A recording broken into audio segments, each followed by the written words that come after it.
Vamos lá? Coloca para nós Romanos 12, versículo de número 2. Romanos 12. 12, 2. E não vos conformeis com este mundo, mas transformai-vos pela renovação do vosso entendimento, para que experimenteis qual seja a boa, a agradável e a perfeita vontade de Deus. Amém? Agora desocupem as suas mãos. Levante ela assim, para os céus. A Bíblia diz: levantai as vossas mãos no santuário e bendizer ao Senhor. Então, com as mãos levantadas, eu quero que você bendiga o Senhor agora com as palmas. Aplauda ao Senhor Jesus. Aproveite que você está aplaudindo. Diga assim, ó: glória a Deus. Diga assim, ó: louvado seja o teu nome, Senhor. Agora continue aplaudindo, não pare não. Senhor nosso Deus e nosso Pai, a tua igreja está te aplaudindo, o teu povo está te glorificando. Então receba essas palmas, receba essa adoração. E assim como a harpa na mão do teu servo Davi, me use como instrumento nas tuas mãos. E que a tua palavra produza o resultado para o qual vai ser enviada. E que prospere nisso, no nome de Jesus. No nome de Jesus, digo amém. Se assente aí dando glória a Deus. Hoje foi uma manhã surpreendente para nós. É claro que eu leio, que eu oro, que eu busco a direção de Deus na palavra. Mas hoje, quando eu comecei a ministrar essa palavra, Deus nos deu uma direção. E eu falei com a pastora depois, quando eu cheguei em casa, eu falei: amor, eu não tinha nada disso em mente, da maioria das coisas que eu falei. E foi uma mensagem dura pela manhã. Foi aquela mensagem de cajado mesmo, sabe? E aí, você que é pastor de igreja, no meu caso, eu que sou o pastor da igreja, você fica preocupado: meu Deus, como é que os irmãos receberam essa mensagem? E olha como que as coisas de Deus são, né? Acabou o culto, o que eu mais recebi aqui foi: pastor, que palavra. Hoje a palavra falou demais comigo, pastor. Eu precisava ouvir essa mensagem. E aí em casa, eu recebendo feedbacks da mensagem que Deus nos deu pela manhã. Então, só estou testemunhando isso, que quando você está na direção de Deus, irmão, Deus se responsabiliza. É muito importante você estar na direção de Deus em tudo que você está fazendo. Porque ainda que seja uma mensagem de exortação, se é de Deus, vai produzir cura. Vai fazer algo extraordinário. Eu não sei qual vai ser a direção agora à noite, mas pode ter certeza, estamos na direção de Deus. E se é de Deus, algo extraordinário vai acontecer na sua vida, no nome de Jesus. Você crê nisso? Hoje eu vou tentar responder para você uma pergunta que é muito comum a gente ouvir algumas pessoas fazerem essa pergunta. A pergunta é: qual é a vontade de Deus para a minha vida? Qual é a vontade de Deus para a minha vida? Às vezes as pessoas dizem isso: pastor, eu não sei qual é a vontade de Deus para a minha vida. Às vezes as pessoas dizem assim: eu não sei o que Deus tem para mim. Eu não sei qual é o chamado de Deus para mim. Comum a gente ouvir isso. Eu não sei aonde Deus quer me usar. Eu não sei para que de fato Deus me chamou. E o tempo vai passando e essas pessoas vão permanecendo na igreja e às vezes acabam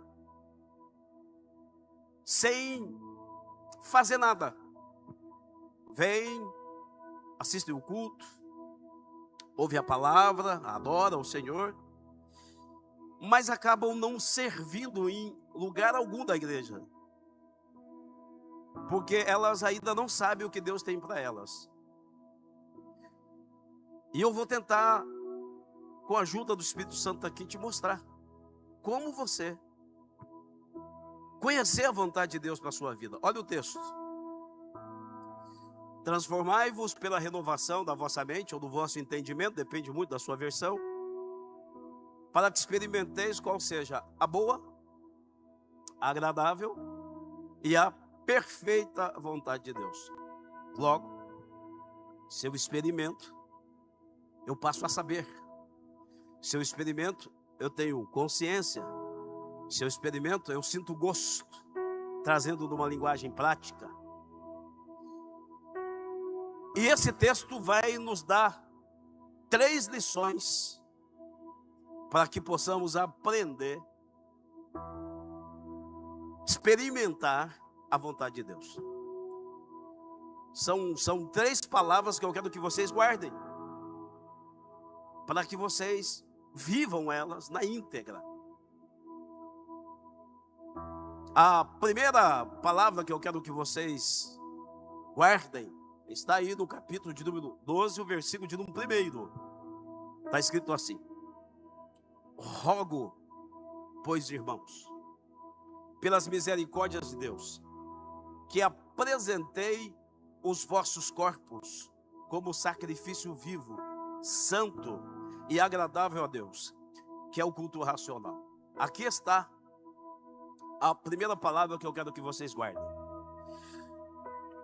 Respondendo à pergunta, como é que eu experimento a vontade de Deus? Primeiro, é necessário uma apresentação.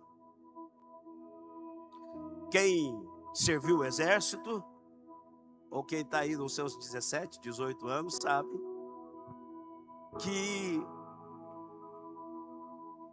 há um momento em que o exército brasileiro precisa de soldados. E aí tem o alistamento. E nesse alistamento, o que se tem que fazer? Tem que se apresentar. Então nós nos apresentamos para o alistamento, e aí vai ter todo um trâmite para que eles lá concluam se você, estou falando com os homens aqui, é claro, se você vai passar ou não, para você servir o país. Uma apresentação. Caso aconteça uma guerra, esses que apresentaram e aí passam a servir, vão se habilitar para, de repente, ter que proteger o seu país. Então, é um alistamento, é uma apresentação. Embora algumas pessoas não entendem, ou às vezes não querem entender, embora algumas pessoas ignorem, presta muita atenção, nós também estamos em guerra. Nós também estamos em guerra.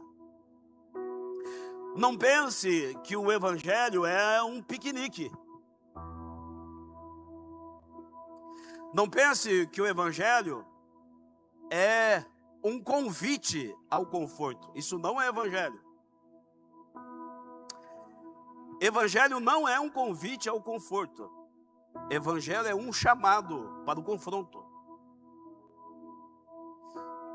Por quê? Porque nós estamos em guerra. A diferença do alistamento de um país, de uma guerra num país, é que é uma guerra no âmbito carnal. A nossa guerra, ela não é dessa forma. Paulo diz que a nossa luta não é contra a carne, nem contra o sangue. A nossa luta, a nossa guerra é contra os principados, é contra as potestades, as hostes espirituais da maldade que atuam nas regiões celestiais. Então, nós estamos numa guerra. No alistamento, na apresentação, humanamente falando, por exemplo, quando eu fui me alistar, eu nem me lembro mais, faz tanto tempo, eu tenho 53, eu acho que a gente se apresenta com 17, quase 18, eu acho que é isso, então faz um tempinho aí, mas eu fui rejeitado, acreditem, eu queria servir, mas não passei, irmão, não passei. Eu acho que eu era muito franzininho. O que foi, minha irmã, que você está zoando? Você tá... O que você quer dizer com isso aqui? Ah, lá, tá vendo, irmão? Olha aí o preconceito. Olha o preconceito com os pequenininhos. Mas não foi só por isso. O meu biotipo não ajudou, né? Eu era tão magrinho que me chamavam de Miquinho. Então você já imagina aí, né? Esse era o meu apelido do mundo, ó, Miquinho. É isso que eu ia dizer agora. Não foi só por conta do biotipo. Eu não tinha nenhuma quebradura, porque diz que não pode ter cirurgia, algumas coisas assim. Eu não tinha nada disso. Mas para eles era um problema o fato de eu já ser pai, gente. Eu já tinha o meu filho Wesley, que hoje tem 35. É só eu fazer essa conta já ia dar certo. Que inclusive é pai desse rapazinho que acabou de passar aí, ó. O material. Eu fui rejeitado. Então, nesse exército, se você não tiver as características, se você não preencher esses requisitos, você pode ser desprezado. Agora, no exército de Deus, Deus não despreza ninguém. No exército de Deus, você pode ser pequenininho, pode ser grandão, pode ser japonês, índio, pode ser branco, pode ser quem for. Pode ser a escolha da sociedade. Nessa apresentação, uma vez que você se dispõe, uma vez que você se apresenta, Ele te acolhe. Ele não te rejeita. E deixa eu dar uma boa notícia para você. Está aberta. Tem muitas vagas abertas. E você, homem, você, mulher, que quer fazer parte desse exército, o Espírito Santo está clamando. Deus está te chamando hoje. Venha fazer parte desse exército. Sabe por quê? A seara é grande, mas poucos são os ceifeiros. E eu quero acreditar que nesta noite aqui tem os ceifeiros, tem os soldados. Paulo disse para Timóteo: sofre, pois, comigo as aflições como um bom soldado de Cristo. Será que nessa noite Deus pode contar com um guerreiro, com uma guerreira no nome de Jesus? Se tem guerreiros aqui, vamos aplaudir o Senhor, oh glória!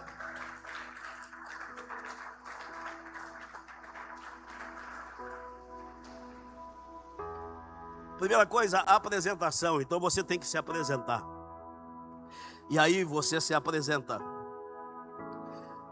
E quando você se apresenta, você oferece. Olha o texto. Rogar é mais do que pedir. Rogar é mais do que sugerir. Rogar, pensa aí num pai e numa mãe que fala com o filho e chega uma hora que diz assim: pelo amor de Deus, faz isso. Ou pelo amor de Deus, não faça isso. Pelo amor de Deus, me ouve. Pelo amor de Deus. Quando a mãe está chamando a atenção do filho, ou o pai está chamando a atenção do filho, é mais ou menos isso que o apóstolo Paulo está dizendo. Gente, eu rogo, pelas misericórdias de Deus, que apresentei os vossos corpos, e aqui vem, ó, como sacrifício vivo, santo e agradável a Deus, que é o culto racional. Então, note, eu preciso me apresentar no altar como um sacrifício vivo. No Antigo Testamento também tinha essa apresentação. No Antigo Testamento também tinha um altar, também tinha um sacrifício, mas era diferente. Como era no Antigo Testamento? A pessoa que havia cometido um pecado, de acordo com o pecado dela ou dele, ia oferecer um animal, um bezerro, uma ovelha, um cordeiro. No caso, os muitos pobres, os que não tinham condições, um par de rolas. Tinha toda uma lista de acordo com a possibilidade. Como acontecia? Se levava esse sacrifício até o sacerdote. O sacerdote avaliava o sacrifício. Uma vez que o sacrifício foi aceito ali pelo sacerdote, lembrem-se, o sacrifício não podia ter defeito, o animal não podia ter defeito. Aprovado, o sacerdote degolava aquele animal, ou seja, o sacrifício tinha que ser um sacrifício morto. Colocava no altar, e ali então, nesse altar, o sacrifício era oferecido a Deus. Nesse altar, o sacrifício era oferecido a Deus. Uma vez que oferecia o sacrifício, colocasse na mão do sacerdote o sacrifício, não podia pegar o sacrifício de volta. Entregou o sacrifício morto, agora vai colocar no altar e vai ser oferecido a Deus. Agora Jesus vem e Jesus estabelece uma nova aliança. Não se tem o Cordeiro de Deus que tira o pecado do mundo. Jesus é o sacrifício perfeito. E uma vez que Jesus morre na cruz do Calvário, não precisa mais de oferecer um animal, porque Jesus já se ofereceu por nós na cruz do Calvário. A cruz é uma figura do altar. A cruz é uma figura do altar. E Jesus, morrendo na cruz do Calvário, ele estava morrendo, oferecendo um sacrifício por todos nós, por todo mundo. Então agora eu e você, a gente não precisa aqui na igreja, vocês trazerem um animal e oferecer ao sacerdote, o pastor, para que o pastor faça essa mediação diante de Deus por vocês. Não precisa. Agora o sacrifício não é mais um sacrifício animal e também não é um sacrifício morto. Qual é a diferença? O que muda? Que apresentei os vossos corpos como sacrifício vivo. O que é isso? Agora eu sou o sacrifício. Agora você é o sacrifício. Então Deus não quer que você ofereça um animal. Deus não quer que você ofereça um sacrifício animal. O que Deus quer? Deus quer que você se ofereça como sacrifício. O sacrifício agora sou eu. Eu me apresento voluntariamente. E eu me coloco nesse altar como um sacrifício vivo, santo e agradável a Deus, que é o culto racional. Qual é o problema? Por que as pessoas hoje não estão experimentando, conhecendo a vontade de Deus para suas vidas? É porque as pessoas não estão se oferecendo como sacrifício vivo. Traduz, pastor, não se apresentam. Não são uma oferta viva diante de Deus. Presta muita atenção. Meu corpo, minha regra. Essa frase para você não serve. Meu corpo, minhas regras, para você, para mim, para nós, não serve. Por quê? Porque se eu me apresentei, se eu me alistei nesse exército, se eu me coloquei nesse altar, se eu me ofereci em sacrifício vivo, santo e agradável a Deus, que é o culto racional, então não é mais a minha vida, não é mais o meu corpo, não é mais a minha regra. É por isso que o apóstolo Paulo diz assim, ó: não vive mais eu, mas Cristo vive em mim. E a vida que agora eu vivo, eu não vivo, e eu vou conjecturar, eu não vivo mais para mim, eu não vivo mais para as minhas vontades, eu vivo para servir a Ele. Eu sou escravo dele, eu estou crucificado com Ele. Não é mais o meu corpo, minhas regras. É seu corpo, é sua vida, é suas regras. Porque agora não vive mais eu. Olha o que o apóstolo Paulo diz em 1 Coríntios, no capítulo número 15, versículo de número 31. Olha a parte A desse versículo que diz, guarde isso aqui, ele vai dizer assim, ó: eu morro todos os dias. Porque no Antigo Testamento, quando se cometia o pecado, de acordo com o pecado, tinha-se os dias, tinha-se as horas para fazer esse sacrifício. Agora o que o apóstolo Paulo está dizendo, não, eu não ofereço um animal, e eu não tenho um dia específico para ir lá e oferecer esse sacrifício.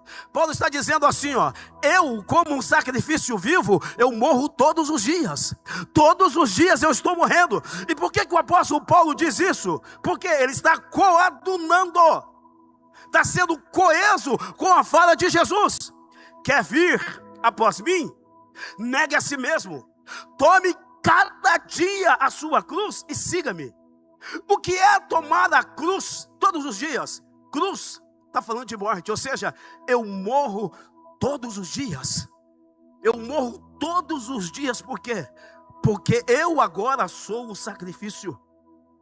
Eu ofereci a minha vida, eu coloquei a minha vida no altar, agora eu sou dele e ele é meu. Então agora levante as suas mãos para o pastor liberar uma palavra para o teu coração na noite de hoje. Presta muita atenção. Deus quer revelar a vontade dele a você. Deus quer que você experimente a vontade dele, mas você precisa aprender algo muito importante. Não é para você entregar a sua vida de manhã e à tarde você tomar a sua vida de volta. Não é para você se colocar no altar no culto de domingo e na segunda-feira você já sair do altar. Não é isso, é você todos os dias, é no culto, é fora do culto, é na igreja, é no trabalho, é na escola, aonde você estiver, você se apresentou. Então agora ofereça a tua vida, você é o sacrifício, e Deus vai se agradar desse sacrifício e vai se revelar a você. Você acredita nisso? Você pode aplaudir o Santo de Israel?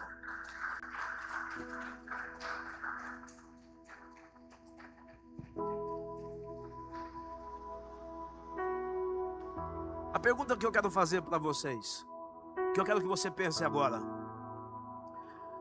você tem oferecido a sua vida como sacrifício vivo, santo e agradável a Deus? Você entendeu isso? Você pode dizer hoje: a minha vida é tua, os meus planos, os seus sonhos, ou melhor, os meus planos, os meus sonhos são seus.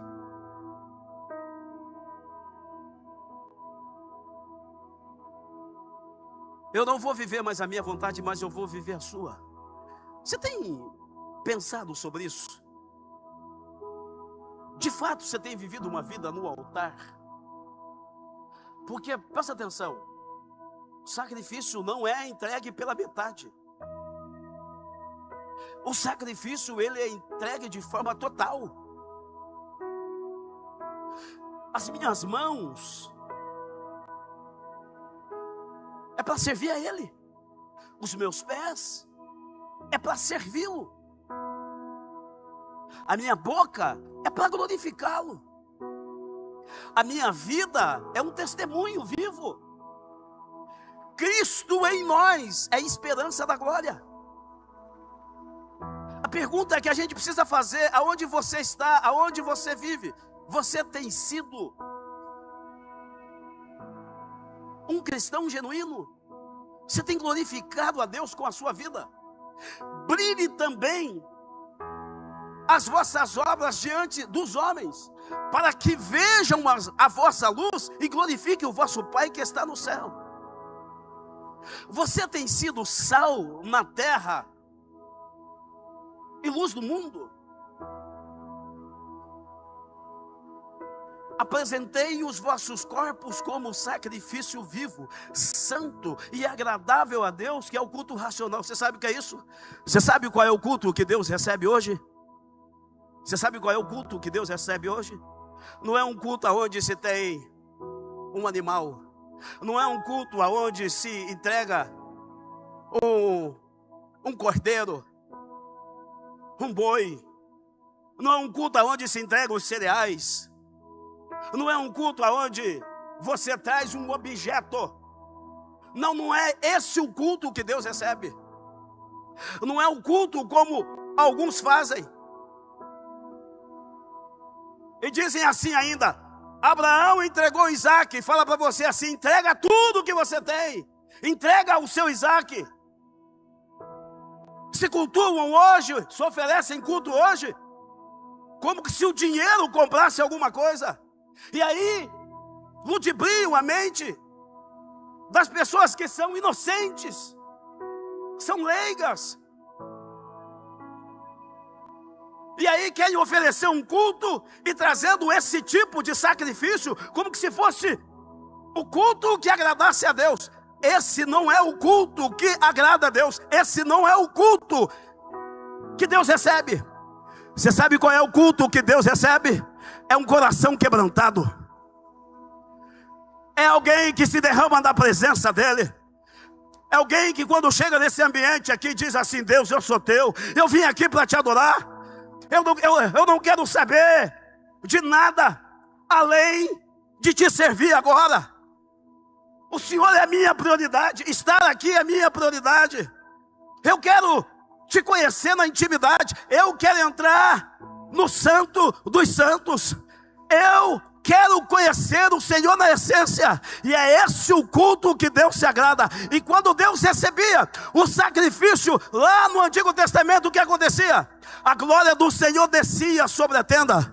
Então Deus vai se agradar do culto que você está oferecendo a Ele aqui nessa noite. Ou seja, você se apresenta com sinceridade de coração, com teu coração quebrantado. Você se apresenta louvando e adorando a Ele, e Ele recebe esse culto, esse sacrifício, e a glória de Deus se manifesta te curando, se manifesta te libertando, se manifesta renovando a sua vida. Tem duas pessoas que nessa noite acreditam nisso. A primeira sou eu, a segunda, você pode aplaudir o Senhor, oh glória.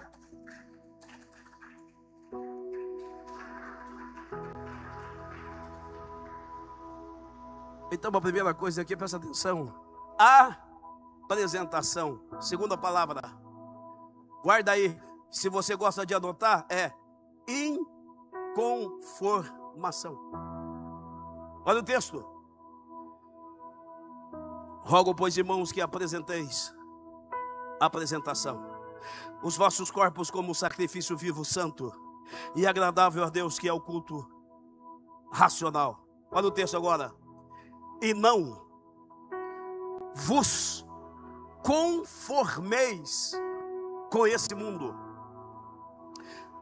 Não vos conformeis com esse mundo. Presta muita atenção. Não se conformar é não tomeis a forma desse mundo. Esse mundo tem uma forma. Presta atenção. Eu vou falar da minha área. Eu trabalhei durante 13 anos numa olaria e tinha uma máquina com formas. A gente colocava o barro no que a gente chama de pipa. O barro fazia um processo de ser moído e saía numa roda, e nessa roda tinha as formas. A gente poderia fazer milhares de tijolos. Os tijolinhos, gente, ia saindo todos iguaizinhos. A pergunta é: por quê? Porque tinha uma forma. Então, do jeito que era a forma, saía o tijolo. Agora, qual é a ideia? O mundo tem uma forma também. O mundo tem um padrão. E o que o apóstolo Paulo está dizendo? Ora, vocês que já apresentaram, vocês que já se tornaram um sacrifício vivo, santo e agradável a Deus, não entre nessa forma do mundo. Por quê? Se vocês se moldarem a essa forma do mundo, o que vocês serão? Igual ao mundo. O mundo tem uma forma. E quem está no mundo vai ter exatamente a forma dessa forma do mundo. Eu estou me fazendo entender? Quem está comigo? Quem está pegando? Então, o mundo tem uma forma, e E esse mundo vai produzir de acordo com essa forma. Olha o que o Paulo está dizendo, gente. Agora vocês já são um sacrifício vivo. Agora vocês se apresentaram. Estão fazendo parte do exército celestial. Vocês não vivem mais. É Cristo que está vivendo em vocês. Então, detalhe. O mundo tem uma forma. Mas vocês não podem se conformar. Vocês não podem ser iguais ao mundo. Você precisa ser diferente. É o que está escrito em Malaquias. E outra vez vereis a diferença entre os que servem a Deus e os que não servem. Entre os justos e os não justos, os ímpios. Há uma diferença. Então note.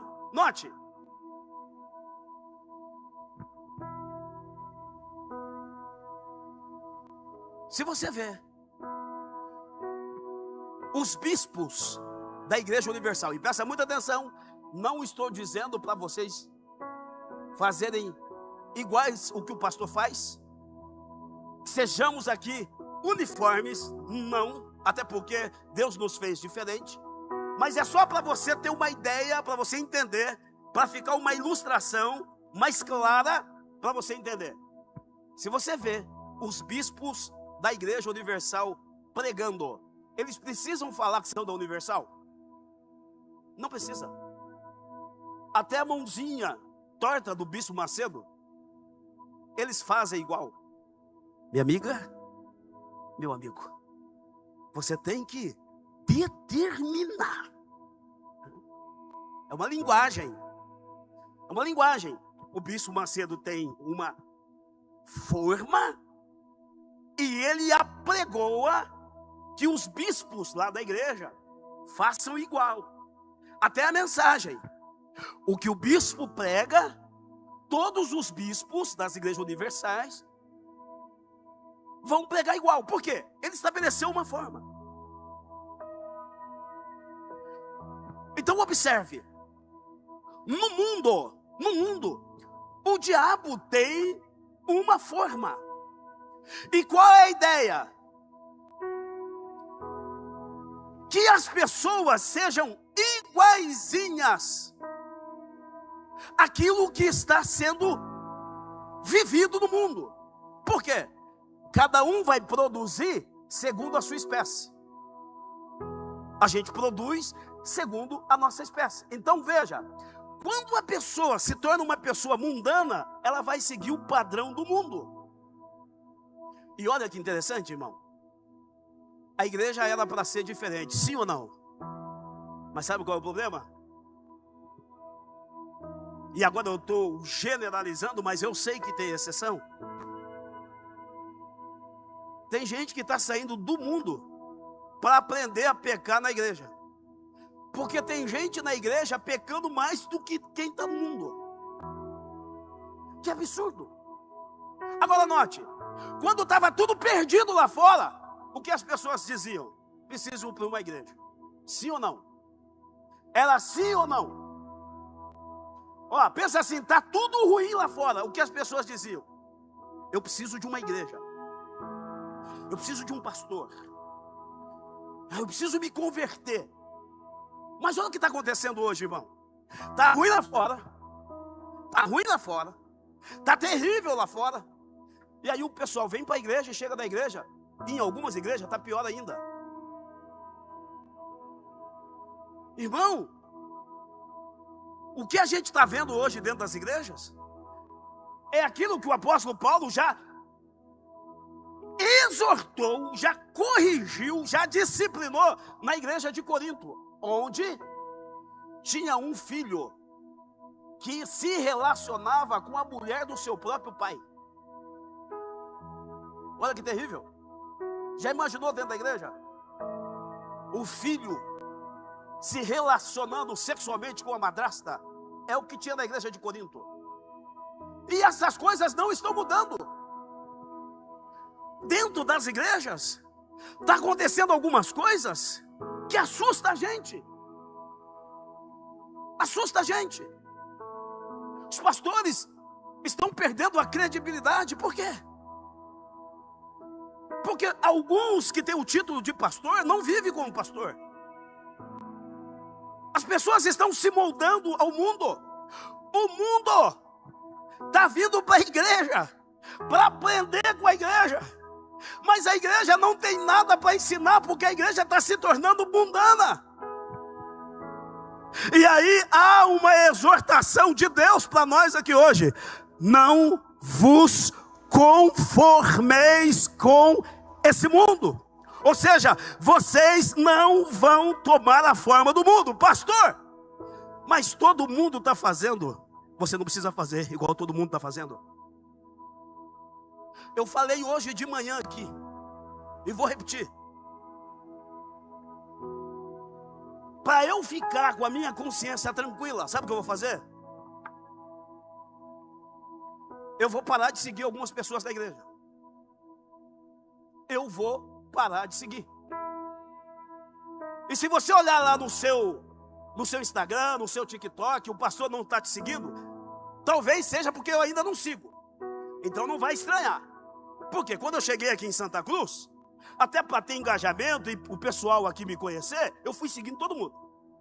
Eu via que era de Santa Cruz, eu seguia, porque eu precisava ser conhecido aqui, porque ninguém me conhecia. Ou então começava a me seguir, eu seguia novamente. Irmão, mas eu vou ter que parar de seguir algumas pessoas, sabe por quê? Eu estou vendo algumas pessoas postando algumas coisas na rede social, que eu fico pensando, meu Deus, o que eu estou ensinando? Será que eu estou ensinando passarinho a nadar e peixe a voar? E o pior é da Lagoinha. É da Lagoinha. Estão postando algumas coisas. E assim, tem gente, irmãos, que não tem nenhum cuidado de pensar assim, ó, isso aqui vai escandalizar o meu irmão. Isso aqui vai escandalizar a minha irmã. Porque tem coisas que vocês fazem que não precisava postar. Não precisa postar. É no particular. Mas tem gente que é tão ousada que quer não só fazer, mas quer compartilhar. E aí o que o apóstolo Paulo diz? Se comer carne escandaliza o seu irmão, o que a gente tem que fazer? Come legumes. Mas nem isso as pessoas estão tendo cuidado. Ó, é mister que vem o escândalo. Mas ai daquele por quem vier o escândalo. Sabe o que a Bíblia diz? Seria mais fácil pegar uma pedra de mó e se precipitar no mar, do que através dessa pessoa vir o escândalo. Sabe o que é isso?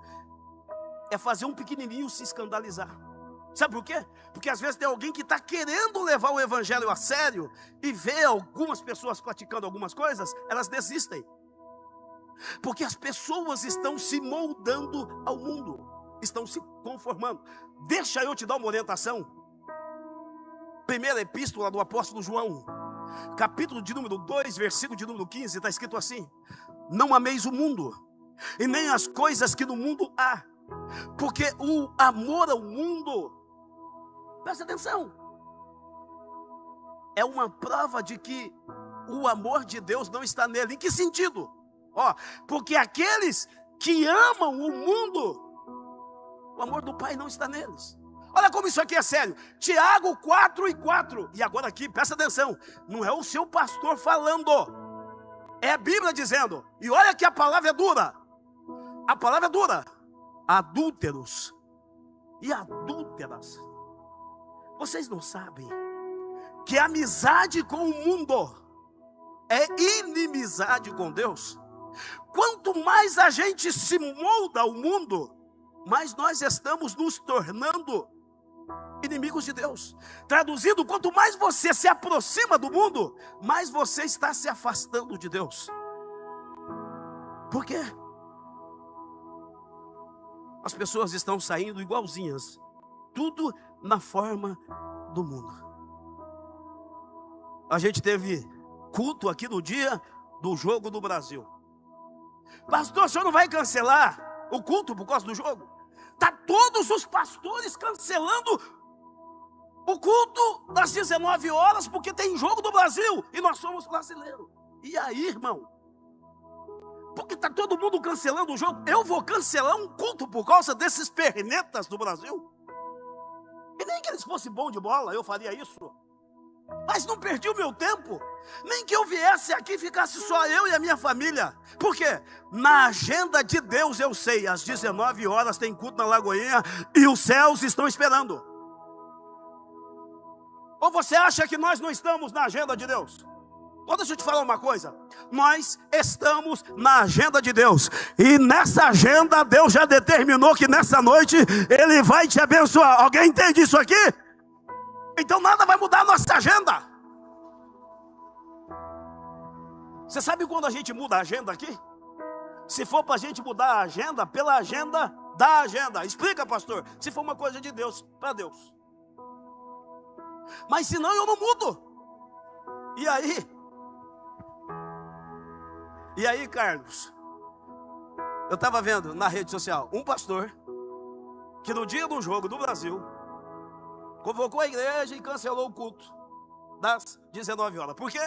Porque ele queria assistir o jogo do Brasil. Ok. Cancelou o jogo. Ou melhor, cancelou o culto. Cancelou o culto para assistir o jogo. O Brasil perdeu. E aí você já sabe do fiasco. Agora, semana passada, foi jogo de quem?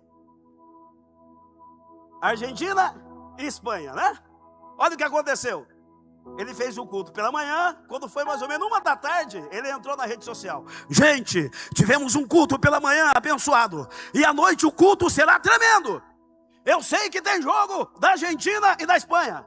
Mas nada é mais importante do que adorar a Deus. Eu fiquei pensando, meu Deus do céu. Como é que agora nada é mais importante do que adorar a Deus, se domingo passado ele cancelou para assistir o jogo do Brasil? Você sabe o que está acontecendo? A igreja está se moldando ao mundo. Agora Deus te trouxe aqui para você fazer a diferença. Quantos recebem essa palavra? Deus te trouxe aqui para você fazer a diferença. Existe uma forma no mundo que produz igual ao mundo, mas você que ofereceu o seu corpo, a sua vida como sacrifício vivo, você não é formada nem formado pelo mundo. Você não tem a forma do mundo. Você tem a forma do reino. E na forma do reino, aqui tem homens e mulheres que são adoradores. Vocês não têm o DNA do mundo, vocês têm o DNA celestial, e vocês serão iguaizinhos a Cristo. Oh glória, nós seremos um com Ele, assim como Ele é um com o Pai. E se você recebe isso, aplauda ao Santo de Israel.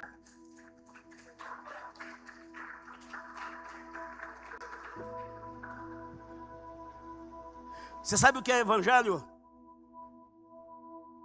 Durante muito tempo você ouviu assim, ó. Evangelho é ir para o céu. Eu quero ir para o céu também. Mas evangelho não é sobre ir para o céu. Evangelho não é sobre ir para um lugar. Evangelho é sobre parecer-se com alguém. Você sabe o que é isso? Cada dia você vai sendo transformado. Cada dia eu vou sendo transformado. De glória em glória, de fé em fé. Sabe o que significa? Sabe o que significa isso? Todos os dias você se parece mais com Cristo. Todos os dias você se parece mais com Cristo. Quer ver uma coisa? Vire para a pessoa que está do seu lado. Vê aí se não está vendo Cristo nela.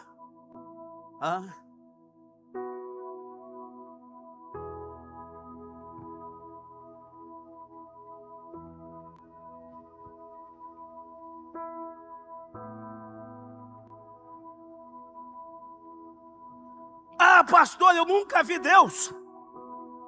Só você olhar para alguém que está do seu lado, você vai ver a imagem e semelhança de Deus nele ou nela. Você sabe por que a gente não vê Deus? Porque a gente está parecendo muito com o mundo. E aí as pessoas veem muito do mundo em nós. Mas eu profetizo que a partir de hoje verão muito do reino, muito de Deus em você, em mim e em nós. E você pode aplaudir o Senhor por isso?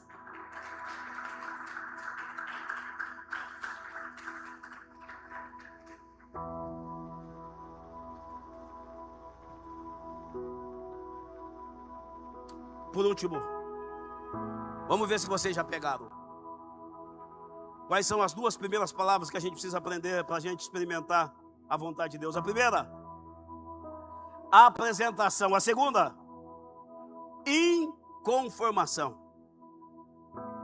Sem medo de errar e com toda a convicção do Espírito na minha vida, Deus está levantando uma geração dos inconformados.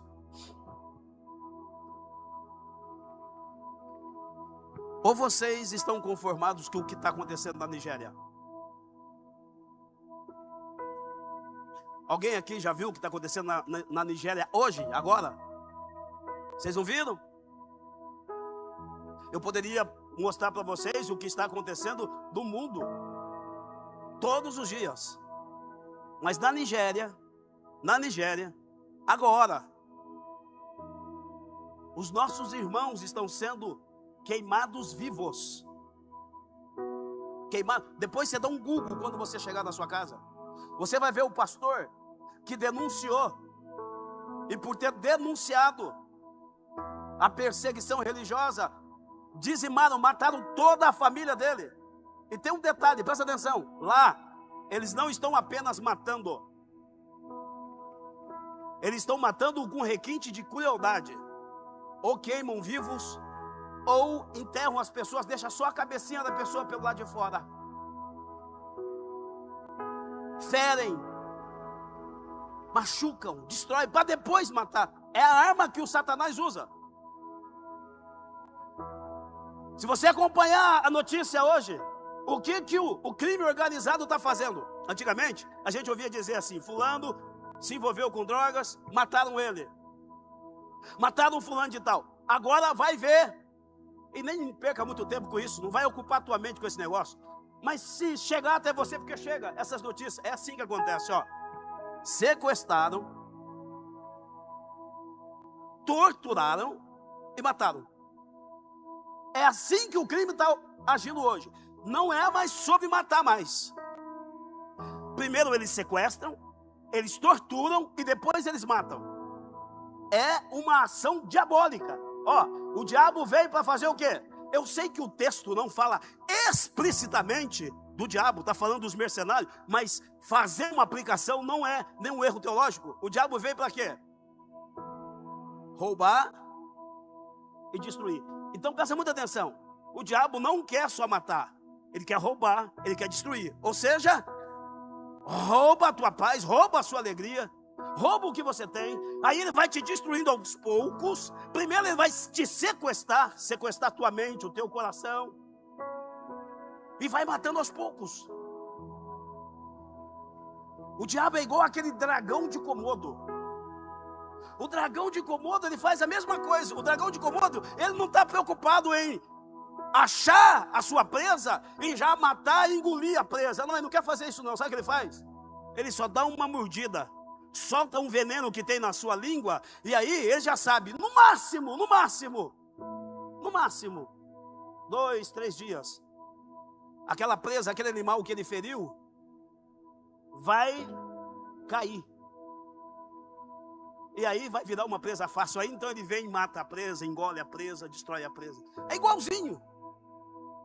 É igualzinho o dragão de Komodo. É a serpente do Éden que virou um dragão em Apocalipse. É isso que o diabo faz. O diabo não quer só matar as pessoas, o diabo quer ferir as pessoas. E você vai se conformar com isso? Deixa eu falar uma coisa para vocês. Jesus está voltando. Não tem nenhum amém, sabe por quê? Porque a gente não está nem acreditando que Jesus vai voltar mais. Eu vou te dar a segunda chance. Jesus está voltando.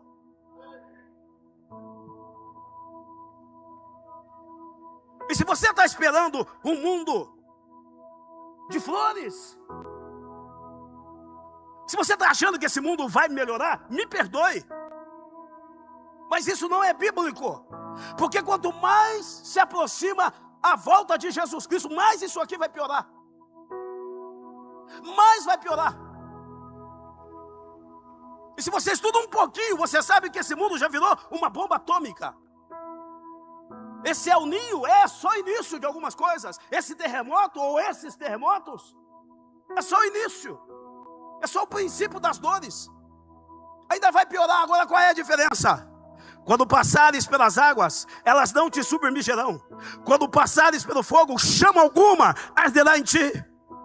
Ainda que a gente passe pelo vale da sombra da morte, nós não temeremos mal algum. Qual é a diferença? Deus vai estar conosco. Deus está conosco. O Deus de Jacó é o nosso refúgio e a nossa fortaleza. Você pode aplaudir o Senhor? Essa é a diferença, é estar com Cristo. Não é a ausência de luta, mas é a certeza da presença dele no meio das lutas. Uma geração de inconformados. E aí eu termino. Apresentação, inconformação. Olha o texto.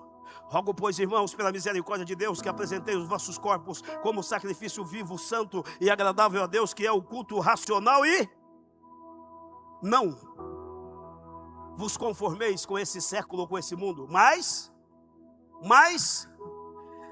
transformai-vos pela renovação da vossa mente. E aí sim, quando nós somos transformados, quando nós passamos por essa metamorfose, quando somos transformados na mente, aí sim vamos experimentar a boa, a agradável e a perfeita vontade de Deus. Você não experimenta a vontade de Deus sem transformação. Deixa o pastor te ensinar uma coisa aqui. Evangelho não é sobre sentir. Evangelho é sobre transformação. Você sabe qual é o problema? Nós estamos vivendo de sentimento. Pastor, hoje eu me senti tão bem no culto. Pastor, essa palavra me fez sentir tão bem. E nós estamos vivendo só de sentimento. E por causa disso, algumas igrejas estão crescendo e crescendo muito. Sabe por quê? Sentimento. As pessoas sabem como mexer com o seu emocional. As pessoas sabem como mexer com o seu emocional. É por isso que hoje cresce as palestras dos coaches. E é por isso que as igrejas hoje estão se moldando dentro de uma palestra coach. Pregar igual o pastor aqui hoje, ninguém aguenta mais ouvir. Preguei 1 hora, estou terminando. Você sabe o que eles dizem? O coach, sua mensagem não pode passar de 25 minutos, que ninguém aguenta. Por quê? Porque vai mexer com os seus sentimentos. E você sai dali sentir muito bem. E chora. Mexe com as suas emoções. Evangelho não é sobre você sentir. Evangelho é sobre você viver uma transformação. É sobre você viver o novo. E Deus quer que você seja transformado no nome do Senhor Jesus. Dobre a sua atenção. Por que você precisa dessa renovação na sua mente? Porque é na mente que você vence, mas é na mente que você perde. É na mente que você tem cura, mas é na mente que você fica doente. A maioria das enfermidades que nós temos no corpo físico hoje começam na nossa mente. Tudo começa na sua mente. É na mente que você faz boas escolhas, mas é na sua mente que você pode fazer más escolhas. É na sua mente que você escolhe o certo, mas é na sua mente que você escolhe também o errado. Você sabe aonde nós perdemos a nossa batalha? É na mente. Por isso que temos que ter uma mente renovada. Traduzindo, quando a sua mente é renovada, você é transformado, e aí você vence. Por que você vence? Porque você não está vivendo a sua vontade, porque você está vivendo a boa, a agradável e a perfeita vontade de Deus. Dobre a sua atenção e eu termino. Vamos lá, repita com o pastor. Apresentação, inconformação e transformação. Repita assim: boa, agradável e perfeita vontade de Deus. Então vamos lá, a vontade de Deus é boa quando você se apresenta. A vontade de Deus é perfeita quando você, ou melhor, a vontade de Deus é agradável quando você se inconforma. E a vontade de Deus é perfeita quando você se transforma. Vou repetir: para vocês não esquecer. Apresentação, inconformação, transformação. Boa, agradável e perfeita. É boa quando nós nos apresentamos, é agradável quando nós nos inconformamos, e é perfeita quando nós estamos passando por uma transformação. Porque, pastor, a vontade de Deus é boa, é agradável e é perfeita. Ela é boa porque sempre vai produzir coisas boas, ainda que exija renúncia. Ela é agradável porque sempre produz paz e alegria a todos quantos lhe obedecem. Ela é perfeita porque os planos de Deus nunca falham. E se você acredita nisso, fica de pé.